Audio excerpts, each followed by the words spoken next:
اعوذ باللہ من الشیطان الرجیم بسم اللہ الرحمن الرحیم اللہم صل علی سیدنا محمد وعلی آل سیدنا محمد وبارک وسلم نحمده ونصلی ونسلم علی رسولہ الکریم اما بعد۔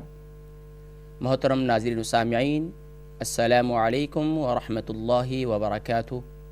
پروگرام آئیے قرآن سیکھیں کہ میزبان محمد فرحان صدیقی حاضر خدمت ہے۔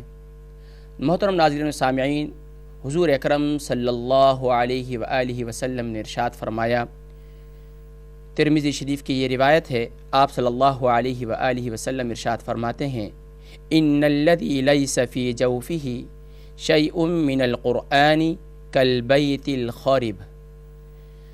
آپ صلی اللہ علیہ وسلم ارشاد فرماتے ہیں کہ جس شخص کے دل میں قرآن کریم کا کوئی حصہ بھی محفوظ نہ ہو تو وہ دل ویران گھر کی طرح ہے۔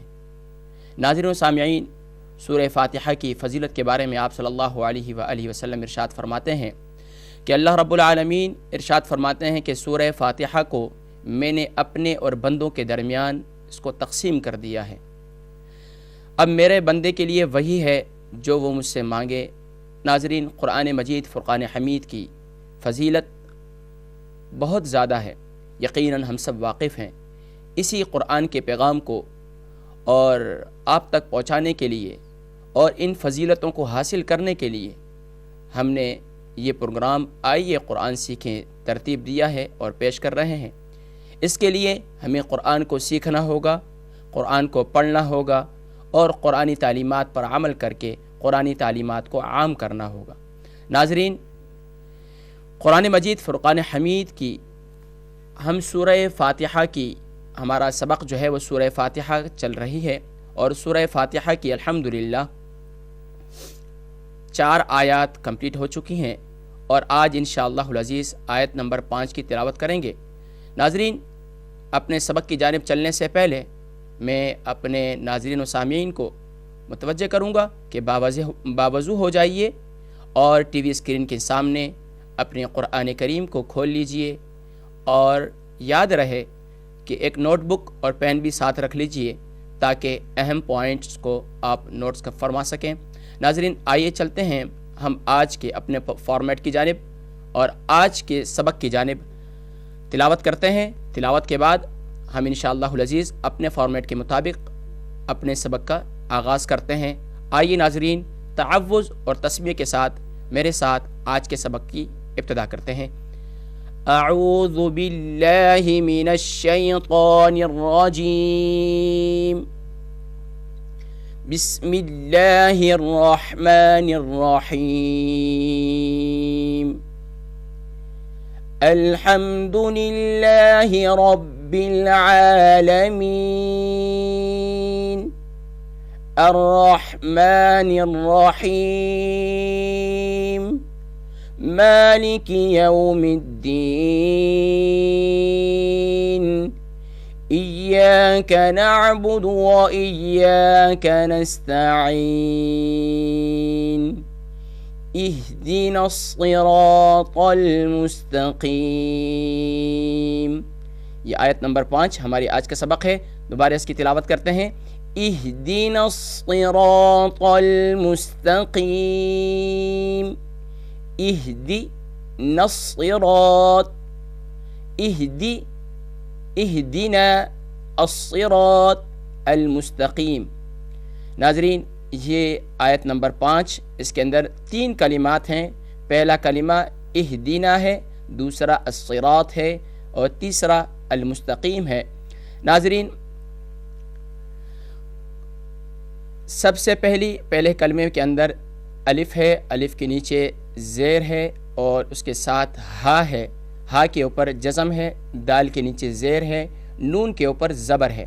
ناظرین، کل یہ بتایا گیا تھا کہ قرآن مجید فرقان حمید کی جن حروف کے اوپر زبر زیر پیش ہو، اس کو عربی میں زبر کو کہتے ہیں فتحہ، اور زیر کو کہتے ہیں کسرہ، اور پیش کو کہتے ہیں ضمہ۔ تو ناظرین یاد رکھیے زبر زیر پیش کو حرکات کہتے ہیں. کل کے پروگرام میں بھی ہم نے بتایا تھا آپ کو کہ یہ نوٹ فرما لیجئے کہ زبر زیر پیش کو حرکات کہتے ہیں. اور حرکات کو کس طریقے سے پڑھا جاتا ہے یہ بھی نوٹ فرما لیجئے کہ حرکات کو بغیر کھینچے اور بغیر جھٹکے دیے پڑھا جاتا ہے. حرکات کو بغیر کھینچے اور بغیر جھٹکا دیے پڑھا جاتا ہے. اب ہم اگلے کلمے کی جانب چلتے ہیں. الصراط. الصراط کے اندر پہلا حرف ہے الف، دوسرا لام ہے لیکن لکھنے میں آتا ہے پڑھنے میں نہیں آتا. تیسرا صاد ہے، صاد کے نیچے زیر بھی ہے اور اس کے اوپر تشدید بھی ہے. تشدید کے اوپر پہلی بات ہو چکی ہے کہ تشدید یہ ڈبلیو سائن جو ہے اس کو تشدید کہتے ہیں، اور جس حرف پر تشدید ہوتا ہے اسے مشدد کہتے ہیں. جس حرف پر تشدید ہوتا ہے اسے مشدد کہتے ہیں، اور مشدد حرف ہمیشہ اپنے ماقبل یعنی اپنے پہلے والے حرف سے مل کر پڑھا جاتا ہے، اور دوسری مرتبہ 2 مرتبہ پڑھا جاتا ہے. پہلی مرتبہ اپنے ماقبل کے ساتھ اور دوسری مرتبہ اپنی حرکت کے موافق. انشاءاللہ جب ہم ہجے کریں گے تو اس کو انشاءاللہ بھرپور پھر آپ کو سمجھ میں آ جائے گی. تیسرا حرف ہے پھر ہے را. را کے اوپر ہے زبر. زبر عربی میں فتحہ بھی کہتے ہیں، اور اس کے بعد پھر الف ہے، اور پھر ہے طا. طا کے اوپر زبر ہے، فتحہ ہے. اگلا ہے المستقیم. اگلا کلمہ تیسرا کلمہ ہے المستقیم. المستقیم کے اندر الف ہے پہلا حرف، دوسرا لام ہے. لام کے اوپر جزم یعنی سکون کی علامت ہے. سکون کی علامت یہ تقاضا کرتی ہے کہ اس کو پچھلے والے حرف کے ساتھ ملایا جائے. کل بھی بتایا گیا تھا کہ تشدید ڈبلیو سائن کے اندر اور سکون یہ جو دال کی نما ہے اس کے اندر فرق کیا ہے؟ ان دونوں میں فرق یہ ہے کہ تشدید والا حرف 2 مرتبہ پڑھا جاتا ہے اور سکون جو ہے وہ ایک ہی مرتبہ پڑھا جاتا ہے. تو یہ طا کو جب لام کے ساتھ ملائیں گے تو ایک ہی دفعہ پڑھا جائے گا، یہ سکون کی علامت ہے. پھر ہے میم. میم کے اوپر پیش ہے یعنی ضمہ ہے، اور پھر اس کے ساتھ سین ہے. سین کے اوپر بھی سکون کی علامت ہے، جزم کی علامت ہے. سکون بھی کہتے ہیں اس کو، جزم بھی کہتے ہیں. پھر ہے تا. تا کے اوپر زبر ہے، اور پھر قاف کے نیچے زیر ہے، اور پھر یا ہے. یا کے اوپر پھر جزم ہے، اور پھر میم ہے، اور میم کے اوپر زبر ہے. تو ناظرین یہ تو ہوئی اس کی حرکات کے متعلق، آپ اس کے حرکات کو پہچان سکیں کہ یہ ہیں اس کی حرکات. حرکات کا جاننا بہت ضروری ہے، کیونکہ جب حرکات کو پہچانیں گے نہیں، حرکات سے مراد زبر زیر پیش، اگر ان کو نہیں پہچان سکتے اور تو پھر قرآن کریم کا پڑھنا بہت ہی دشوار ہوگا. لیکن انشاءاللہ العزیز ہماری کوشش ہے کہ قرآن کریم کے سبق کو بہت ہی آسان انداز میں پیش کیا جائے، اور امید ہے انشاءاللہ العزیز آپ کو سمجھ آ رہی ہوگی. ناظرین آئیے چلتے ہیں دوبارہ اپنی اسی آیت کی جانب، اور پھر ہم ابھی اس کے جوڑ کریں گے، اور جوڑ کرنے کے ساتھ ساتھ اس کے مخارج بھی انشاءاللہ العزیز ساتھ ساتھ بیان کریں گے. ناظرین پہلا حرف ہے الف. الف کے نیچے الف کے نیچے اوپر جب بھی کوئی حرکت آئے گی، حرکت سے مراد زبر زیر پیش، کوئی بھی حرکات میں ان حرکات میں سے کوئی بھی ایک حرکت آئے گی تو پھر الف الف نہیں کہلائے گا بلکہ یہ حمزہ کہلائے گا. تو حمزہ کو دوسرا حرف ہے ہا. ہا کا مخرج بتایا گیا تھا کہ ہا کا مخرج یہ تھروٹ لیٹر میں سے ہے، حروف حلقیہ میں سے ہے، اور یہ باٹم آف تھروٹ سے ادا ہوتا ہے. تو حمزہ کو ہا کے ساتھ ملائیں گے، حمزہ ہا زیر ایہ. دال. دال کا مخرج کیا تھا؟ دال کا مخرج کل بھی بتایا تھا آپ کو کہ تا دال طا متحد المخارج ہیں. یہ زبان کی نوک اور ثنایا علیہ کی جڑ، یعنی اوپر کے جو 2 دانت ہیں یہ ثنایا علیہ کہلاتے ہیں، اور ان کے ادا کرنے کے ساتھ تا دال، اس کے ادا کرنے کے ساتھ تا دال طا ادا ہوتے ہیں. تو دال کے نیچے زیر ہے، اور تو دال زیر دی. حمزہ ہا زیر ایہ، دال زیر دی، ایہ دی. اب عموماً ایسا ہوتا ہے کہ جب بھی ہم تلاوت کرتے ہیں تو پھر کیا ہوتا ہے کہ بعض حضرات جب اس کی ہجے کرتے ہیں تو بے جا اس کو کھینچتے ہیں. مثال کے طور پر دال زیر دی، اگر دال زیر دی کہا تو پھر یہ غلط ہو جائے گا. نوٹ فرما لیجئے، دال زیر دی یعنی اس کو کھینچنا نہیں ہے، اس کو شارٹ کرنا ہے. تو دال زیر دی. نون الف زبر نا. نون کا مخرج پہلے بھی بیان ہوا تھا کہ نون کا مخرج کیا ہے؟ لام نون را. اس کا مخرج ایک ہی ہے، اور اس کا مخرج ہے زبان کا کنارہ اور دانتوں کی جڑ. زبان کا کنارہ اور دانتوں کی جڑ کے تالو کے جانب والے حصے سے لام نون را ادا ہوتے ہیں. تو اس کے ہجے مکمل کیا ہوئی؟ حمزہ ہا زیر اہ، دال زیر دی، اہ دی، نون صاد زبر نص، کیونکہ بتایا گیا تھا کہ اگلے حرف پر تشدید ہے صاد پر، تو صاد یہ تقاضا کرتا ہے، اس کے اوپر تشدید یہ تقاضا کرتی ہے کہ مجھے پہلے والے حرف سے ملایا جائے. تو اب نون کو صاد سے ملائیں گے، اور صاد کا مخرج بتایا گیا تھا ز سین صاد.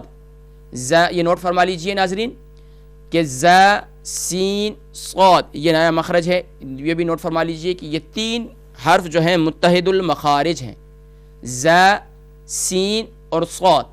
ز سین اور صاد یہ متحد المخارج ہیں، یعنی کہ ان کا مخرج سیم ہے لیکن صفات علیحدہ علیحدہ ہیں. اپنے وقت اس کی صفات علیحدہ علیحدہ پڑھی جائیں گی. ان کو حروف صفیریہ کہتے ہیں، ان کو حروف صفیریہ کہتے ہیں. ز سین صاد کو حروف صفیریہ کہتے ہیں، اور اس کا مخرج کیا ہے؟ زبان کی نوک اور دونوں دانتوں کے اندرونی کنارے سے ادا ہوتی ہے. زبان کی نوک اور دونوں دانتوں کے اندرونی کنارے سے ادا ہوتے ہیں. تو یاد فرما لیجئے، نوٹ فرما لیجئے کہ ز سین صاد زبان کی نوک اور دونوں دانتوں کے اندرونی کنارے سے ادا ہوتے ہیں. پھر ہے را، را کے ساتھ الف ہے، را الف زبر را، طا لام زبر طل. پہلے اس کے پورا ہم ہجے کر لیتے ہیں، جوڑ کر لیتے ہیں، پھر اس کے بعد پھر مخرج کی طرف آ جائیں گے تاکہ اور بھی آسان ہو جائے اس کو سمجھنا. تو پہلے اس کی مکمل ہجے کر لیتے ہیں. صاد زیر صاد، یہ اس کی ہجے نون صاد زبر نص، صاد زیر صی، نصی، نون صاد زبر نص، صاد زیر صی، نصی. را الف زبر را، نصرا، طا لام زبر طل، نصرا طل. میم سین پیش مس، تا زبر تا، مست، قاف یا زیر قی. اب عموماً یہ ہوتا ہے تا پر جب الف پڑھا جاتا ہے اور تا پر جب فتحہ پڑھی جائے گی تو اس کو کھینچیں گے نہیں، تا زبر تا، اس کو نہیں اس طریقے سے نہیں پڑھیں گے. جب اس طریقے سے پڑھیں گے تو پھر غلط ہو جائے گا، معنی بدل جائیں گے. ایک حرف کی زیادتی ہو جائے گی، الف کی زیادتی ہونے کی وجہ سے پھر اس کے معنی بدل جائیں گے. تو تا زبر تا، مست، قاف یا زیر قی، مستقی، مستقی. میم زبر ما، مستقیم، مستقیم. آگے اسٹاپ کی علامت ہے. اسٹاپ کی علامت ہمیں یہ بتا رہی ہے کہ یہاں پر آپ نے آیت کو اسٹاپ کر دینا. جب آیت اسٹاپ آئے گی یا وہاں وقف کی علامت آئے گی تو ہم وہاں پر آخری حرف کو ساکن کر دیں گے. ساکن سے مراد یعنی اس پر سکون، اس پر جزم پڑھیں گے. تو میم کی جگہ ہم کیا لگائیں گے؟ میم کے جو پر فتحہ ہے اس کی جگہ پر ہم زبر لگا دیں گے. تو یہ کیا ہو جائے گی؟ مستقیم. آئیے اب اس کے مخرج کی جانب چلتے ہیں. صاد الصراط میں صاد تک مخرج ادا ہو گئے. لام نون را اس کا مخرج بھی سیم ہے. اور پھر الف ہے، الف منہ کے خالی حصے سے ادا ہوتا ہے، جوف دہن ہے. اور قا کا مختا دال قا اس کا مخرج پہلے بیان ہو گیا ہے. یہ زبان کی نوک اور تالو کے، زبان کی نوک اور ثنائے علیہ کی جڑ سے ادا ہوتا ہے. پھر لام ہے، لام کا مخرج بھی ادا ہو گیا. میم، میم دونوں ہونٹوں کے خشک حصے سے ادا ہوتا ہے. یہ نوٹ فرما لیجئے، میم دونوں ہونٹوں کے خشک حصے سے ادا ہوتا ہے. اور پھر سین ہے، سین کا مخرج پہلے بیان ہو گیا. ز سین صاد یہ تین حرف ہیں اور متحد المخارج ہیں. ان کا مخرج سیم ہے اور ان کو حروف صفیریہ کہتے ہیں. پھر تا ہے، تا کا مخرج تا دال قا ان کا مخرج سیم ہے. قاف، قاف اور کاف کل بھی اس کے متعلق ہم نے تفصیلی گفتگو کی تھی کہ اس کا مخرج، قاف کا مخرج ہے زبان کی جڑ اور تالو کے نرم حصے سے. یہ دو نقطے والا جو قاف ہے، کل ہم نے ایاکا میں ڈنڈی والے کاف کے متعلق بتایا تھا کہ وہ زبان کی جڑ اور تالو کے سخت حصے سے ادا ہوتا ہے. ناظرین کل ہم نے ڈنڈی والے کاف کے متعلق آپ کو بتایا تھا کہ وہ زبان کی جڑ اور تالو کے سخت حصے سے ادا ہوتا ہے، اور یہ قاف جو ہے زبان کی جڑ تالو کے نرم حصے سے ادا ہوتا ہے. تو قاف کا مخرج بھی آپ سماعت فرما لیے. اب آئیے یا کی جانب. یا جیم شین یا کل بھی اس کے متعلق بتایا تھا، زبان کی درمیان اور تالو کے درمیان یعنی وسط زبان اور وسط تالو سے ادا ہوتا ہے. پھر میم، میم دونوں ہونٹوں کے خشک حصے سے ادا ہوتا ہے. تو ناظرین الحمدللہ آج کی سبق کے فارمیٹ کے مطابق الحمدللہ ہم نے اہدنا الصراط المستقیم، ایک آیہ مبارکہ آیت نمبر 5 کی تلاوت کی اور باقاعدہ اس کے کلمات، ان پر ہر کلمے میں کون سی حرف پر کون سی حرکت ہے، اور پھر اس کے جوڑ سے متعلق بھی آپ نے مکمل طور پر صحیح طور پر سماعت کی۔ اور اب آئیے ناظرین اس کو دوبارہ توڑ کر پڑھنے کی کوشش کرتے ہیں۔ میرے ساتھ تلاوت میں شامل ہو جائیے۔ اہدی، اہدی، اہدی نہیں کرنا اس کو، حمزہ جب اس کے نیچے زیر ہوگی تو یہ تقاضا کرتا ہے کہ اس کو لائٹ کیا جائے، اس کو گرا کر پڑھا جائے۔ جب بھی زیر یہ تقاضا کرتی ہے کہ مجھے گرا کر پڑھا جائے تو یہاں اہدی نہیں کرنا ہے، یہاں اہدی۔ اہدی عموماً یہ ہوتا ہے کہ مجہول پڑھا جاتا ہے قرآن کریم کو، اہدی، اہدی غلط ہو گیا، وہ اردو میں چلے جاتا ہے۔ عربی کا لہجہ یہی ہے، اہدینا الصراط، اہدینا الصراط المستقیم، اہدینا الصراط المستقیم۔ پوری آیت کیسے ہوگی؟ اہدینا الصراط المستقیم۔ ناظرین الحمدللہ آج ہمارے سبق کی سورہ فاتحہ کی آیت نمبر 5 تک الحمدللہ ہم نے قرآن کریم کی کوشش کی کہ ہر آیت کو اس کا حق ادا کیا جائے، کیونکہ قرآن مجید فرقان حمید میں اللہ رب العالمین ارشاد فرماتے ہیں الذین آتیناہم الکتاب یتلونہ حق تلاوتہ، کہ قرآن کریم کی تلاوت کا حق ادا کیا جائے جس طریقے سے وہ نازل کی گئی ہے۔ ناظرین اس طریقے سے تو کوشش کرنا ہمارا کام ہے، اور کوشش کرنے پر اللہ تبارک و تعالی انسان کو ڈبل اجر عطا فرماتے ہیں۔ تو ناظرین امید ہے کہ آج کے سبق کی آپ کو صحیح معنوں میں سمجھ آئی ہوگی، اور ہم ابھی چلتے ہیں بریک کی جانب، لیکن میں اس امید کے ساتھ کہ آپ اس کی پریکٹس کریں گے، اور بریک سے واپسی آنے پر آپ اپنے لائیو کال کر کے ہمیں آج کے سبق اور کل کا سبق، یہ پچھلا جتنا سبق ہے سورہ فاتحہ آیت نمبر 5 تک آج ہمیں سنائیں گے، اور امید ہے کہ انشاءاللہ العزیز آپ کی تلاوت کے اندر بہتری آئے گی۔